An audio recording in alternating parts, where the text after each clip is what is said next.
con 3 museos, 3 jardines. No sé si Rosmarie Molino va a hablar primero. Bueno, primero va a hablar Mónica Carna y a continuación Rosmarie Molino. Bueno, buenas noches. Buenas noches. Nosotros vamos a presentar un trabajo sobre los museos y los jardines. En este caso vamos a explicar y mostrar los jardines del Museo Larreta, del Museo Isaac Fernández Blanco y del Museo Ricardo Rojas.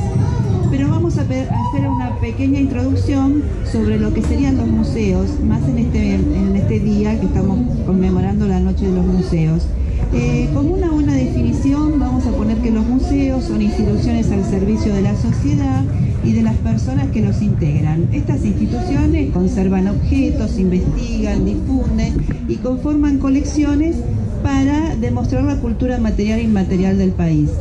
En la actualidad se está trabajando mucho sobre los museos para atraer cada día más al público.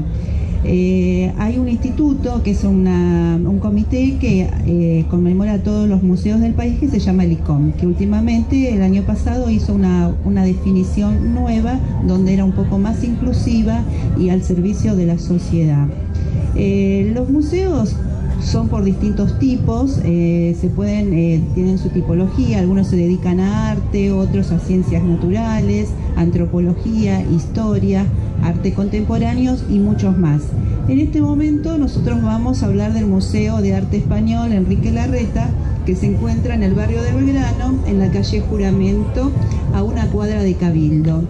El estilo de la casa es un estilo de una casa neocolonial con tejas rojas. Perteneció a Enrique Larreta, un escritor que es el que estamos viendo en este momento. La casa está habitada desde 1916 y es una forma de tener de su patrimonio con su casa, que es su casa donde él vivió hasta que falleció, y con los jardines. Su jardín es uno de los más importantes que hay porque es un jardín islámico, hispano, y pertenece a la casa museo. En esta que estamos mostrando sería la entrada del jardín, que se entra por un pórtico donde están señalados diferentes box y que van llevando a laberintos que nos llevan a una glicina centenaria, muy bien conservada, que los días de calor se encuentra sombra, es un lugar de descanso, muy visitado en su momento por el escritor y su esposa, era un lugar de relax. También encontramos caminando por todos los senderos laberintos las palmeras, tienen 60 clases de palmeras, todas hermosas, y nos llevan a un oasis dentro de lo que sería la capital federal. Después acá vamos a mostrar el ombú, que es un ombú centenario, que es una planta nativa nuestra. Tenía muchísimos años, pero después de pandemia tuvo un ataque de un hongo que no pudieron recuperarlo, entonces hicieron un trabajo, pudieron plantar 4 retoños de esa misma planta y están esperando, y a los costados pusieron todo lo que serían un montón de vegetación que pueda detener cualquier avance negativo a la planta. Bueno, esto es una cosa que se maneja con un jardinero que están continuamente con un buen atención, y como es un jardín histórico de la casa de Enrique Larreta, se regula por la Carta de Florencia, que es una carta que trata de preservar todo lo que serían las especies y poder restaurarlas y poder mantenerlas intactas. Hay que cuidarlo constantemente y esto es lo que hacen todos los días. Otra actividad que hay acá es un domo, que esto fue hecho el año pasado en la Noche de los Museos. Es hecho por un mendocino que está hecho en adobe y madera, y es como si fuera un invernadero, un jardín adentro de otro jardín. este año también está en la Noche de los Museos. Después, bueno, vemos las otras especies que son los cipreses, el palo borracho, y también tenemos el ginkgo biloba, que también lo trajeron de China, y bueno, es un árbol que estaba antes del casamiento de Enrique Larreta, que lo habían dejado. Tenemos una parte que es una parte de que hay naturaleza y aparte arquitectónica, que son esas 3 ventanas que miran sobre la calle Cuba, que esto es una reminiscencia también de los jardines islámicos, o sea, es el gusto de ver hacia la calle, dentro de lo que sería un oasis, ¿no?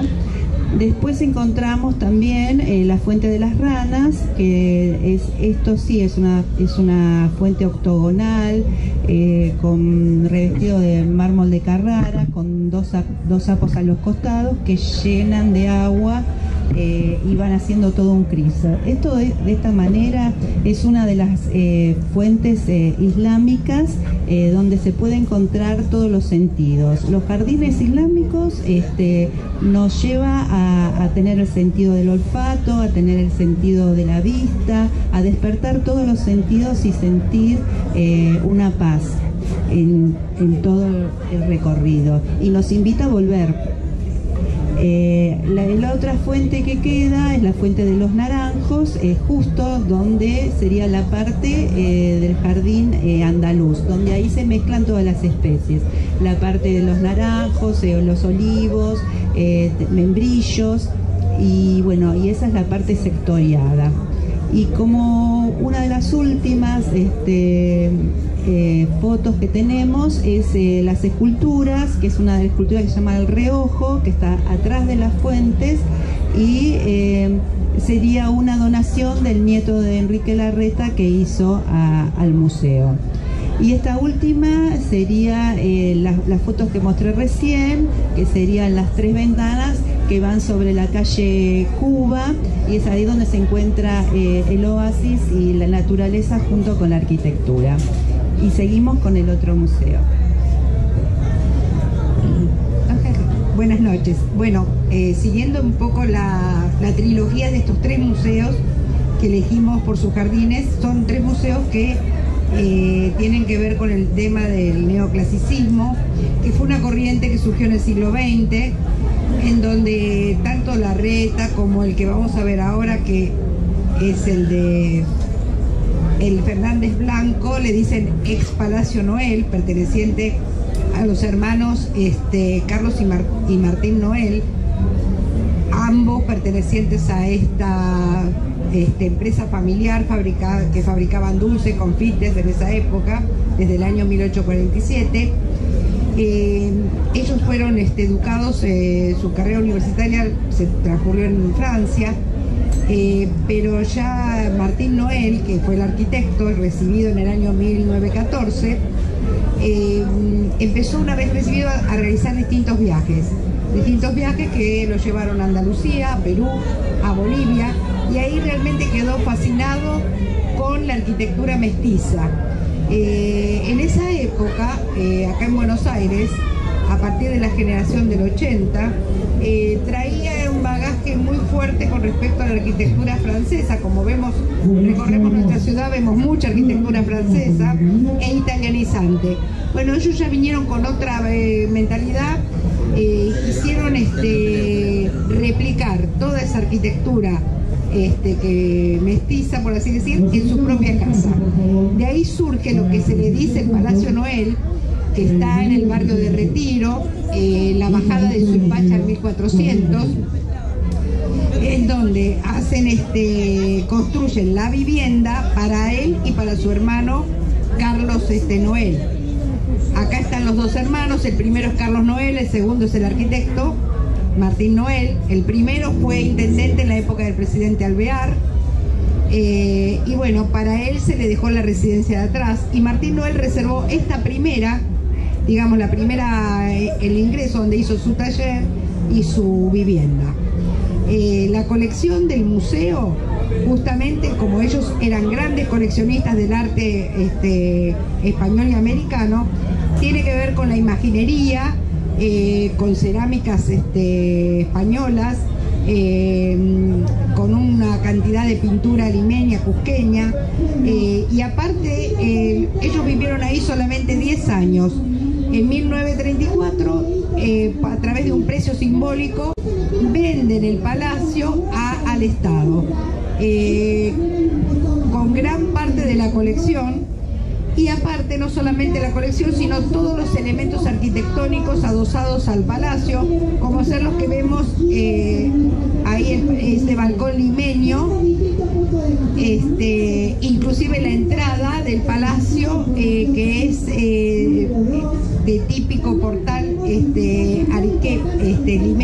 peruano, con todo el frontispicio trabajado con todos motivos incaicos.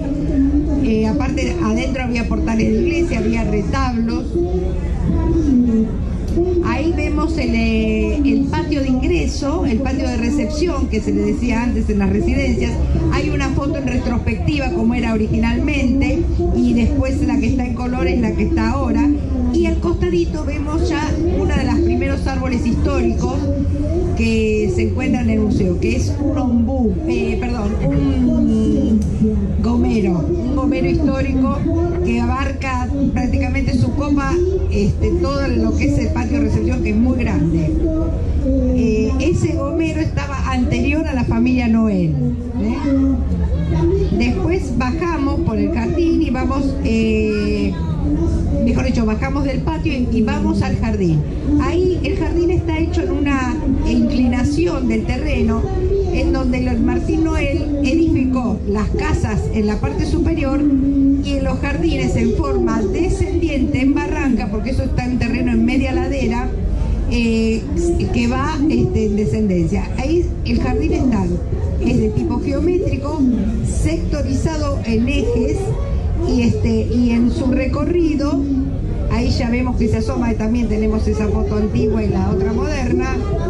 Nos encontramos como todo jardín andaluz, que es lo que ellos quisieron emular para seguir ese estilo mestizo entre lo colonial y lo español, un jardín con reminiscencias andaluzas.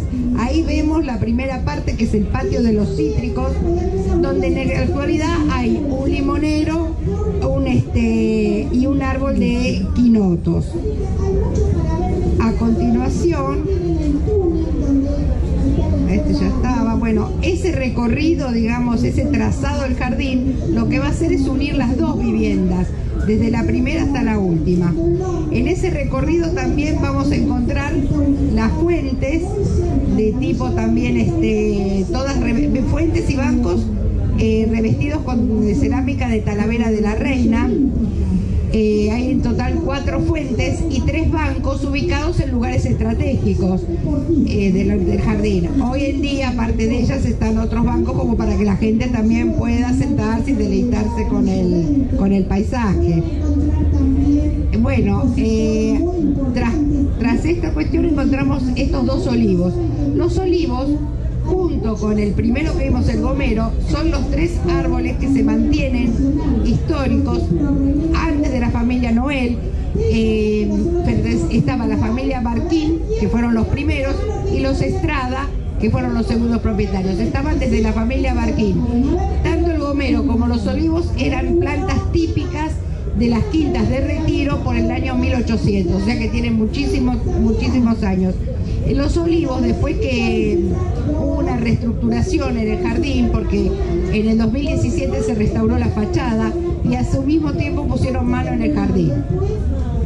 Estos olivos estaban totalmente tapados con otra vegetación, así que los pudieron despejar, digamos, de toda esa maleza, y empezaron a producir, empezaron a dar aceitunas como hacía mucho tiempo que no lo hacían. Bueno, ahí después también es otra, en realidad esta también es histórica porque ya está desde la época del palacio, que fue en 1923-1924, que es la viña o la falsa vid. Ahí aparece un aljibe, que esto recién apareció en 1950, no es típico de la casa, sino fue agregado en el año 1957, siempre acompañado con mayóricas, como ven ahí, españolas, ¿no es cierto? Bueno, también típico las dichosas palmeras que van recorriendo también todo lo largo del jardín.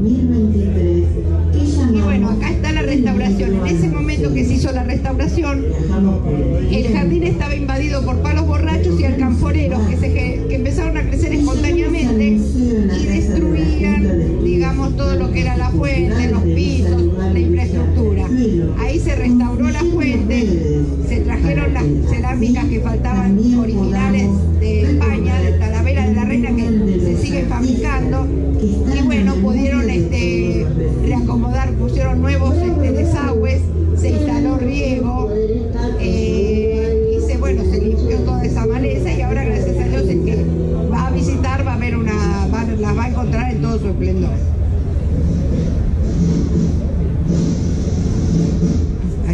Bueno, finalmente, terminando el recorrido, nos encontramos con el patio trasero. Nos enfrentamos a una escalinata con una fuente que es la que se ve ahí. Y bueno, ese patio es un gran predio con grandes canteros, con grandes también, hay palos borrachos, y la fuente que se ve ahí, que es una fuente de pared que está sobre la medianera. Para finalizar este recorrido de este museo, está la casita del jardinero, que ahí es donde se guardaban las herramientas. Hoy en día esto, ahí adentro hay 2 baños, y hace poquito se instaló una confitería, lo cual no tendría que ocurrir porque está dentro del jardín histórico, pero bueno, hicieron una especie de invernadero que hoy se inaugura en la Noche de los Museos, y eso se volvió a rehabilitar como baño. Bueno, el que va a ir a visitar va a ver que no está mal, bueno, pero no tendría que ocurrir, no debería ocurrir. Y para ir terminando, la último jardín que pertenece a este estilo neoclásico y con reminiscencias andaluzas es la del escritor Ricardo Rojas. Se encuentra en el barrio de la Recoleta, en la calle Charcas al 4000, y como ustedes ven es la réplica exacta, el frente de la casita de Tucumán.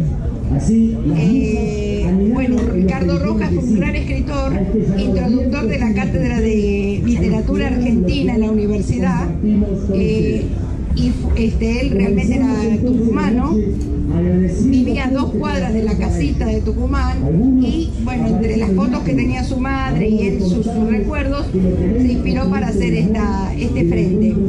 ¿Qué lo llevó? Bueno, él justamente fue un escritor muy prolífero, su obra es muy vasta, entre obra erudita y al mismo tiempo obras de teatro, poesía, y siempre hizo un diálogo entre lo europeo y lo americano, especialmente lo indígena. Eso él lo puso en una obra de su autoría que lo denominó, utilizó un neologismo con la frase Eurindia, o sea, Europa y la parte indígena, porque él decía que de ese mestizaje, esa mezcla del europeo y lo indígena, nace nuestra identidad nacional. Eso llevó a ser una corriente en su momento, estamos hablando dentro de la década del 20, muy importante, donde gente profesionales y gente intelectual se plegó a ese movimiento, a la revalorización de lo americano. Así fue que él, ese estilo en su escritura, acá está,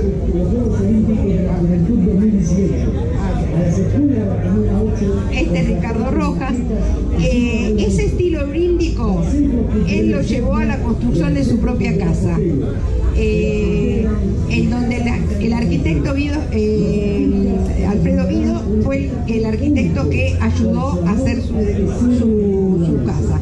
Esa casa él la donó como museo en su muerte, que fue en 1957, tras un legado que su esposa hizo cumplir, en donde en la colección se encuentran muebles muy valiosos, piezas arqueológicas, toda su colección, pero lo principal es toda su colección de su biblioteca de más de 20.000 ejemplares. Esta es la biblioteca, parte de ella, como vemos, que es el estilo incaico, de decorado por el hermano de Guido, Alfredo Guido, hizo toda la pintura semejando al adobe, al color del adobe de las paredes de la parte incaica. Vemos la biblioteca. Tras una puerta trapezoidal se entra al propio el escritorio de rocas, y eso que ven ahí con las cariátides incaicas es una chimenea que se encuentra en ese recorrido, que también tiene forma trapezoidal. Cuando uno pasa la puerta de entrada se encuentra con esta imagen, es un jardín que está rodeado por 14 arcadas, con sus techos tipo gótico, sus pilastras y principalmente sus columnas ricamente ornamentadas con todo lo simbólico del Inca.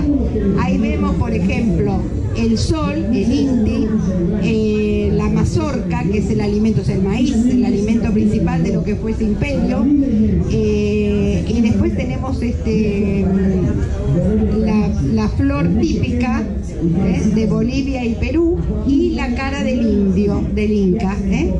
Todas las columnas están ornamentadas en esa manera.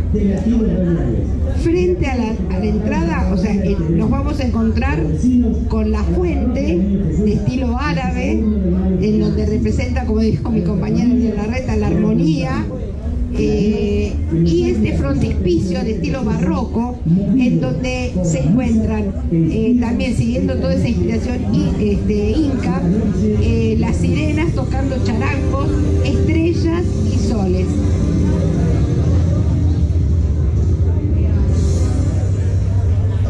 Ahí está. Bueno, la flora que encontramos ahí en el jardín, tanto delantero como después vamos a pasar al trasero, son jazmines, hortensias, los naranjos típicos de los jardines andaluces, los bog, que son los ligustrines. Bueno, llegando ya, atravesando la casa, nos encontramos con el jardín, el pequeño patio andaluz, también revestido en cerámicas celestes, amarillas y blancas, y también a la usanza árabe, esos vitrales de color caramelo que reflejan esa luz muy particular, típico también de lo árabe, y la simbología del sol, que siempre se encuentra presente. Atravesando ese patio nos encontramos con los naranjos, con esa hilera de naranjos que se ve ahí al costado. Dicen que Ricardo Rojas, desde el segundo piso que estaba su dormitorio, se asomaba y sentía ese perfume de azares, muy típico de la cultura española andaluza y también de su Tucumán natal. Bueno, finalmente ya damos por finalizado. Disfruten de los museos, consuman museos, en donde son espacios que cada uno va a poder interpretar y sacar sus propias conclusiones en su tiempo libre. Muy agradecidos por su amable atención, y bueno, cualquier pregunta que quieran hacernos estamos a disposición.